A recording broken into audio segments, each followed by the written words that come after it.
The definition of a honey hole is this landlocked little stretch of water that in the wet season is connected by the main river system so that fish can get in there. As the water level starts to drop, the fish get trapped in there. They get trapped in there, there's a chance they'll grow big and fat. So if you can find a nice little deep part of water that is out of the way, there's a good chance it could be a honey hole. It's going to involve a lot of four-wheeling.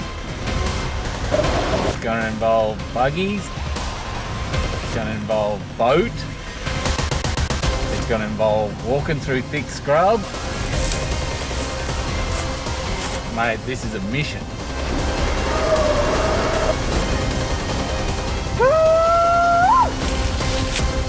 I think we've lost the camera, boys. Can you hear me?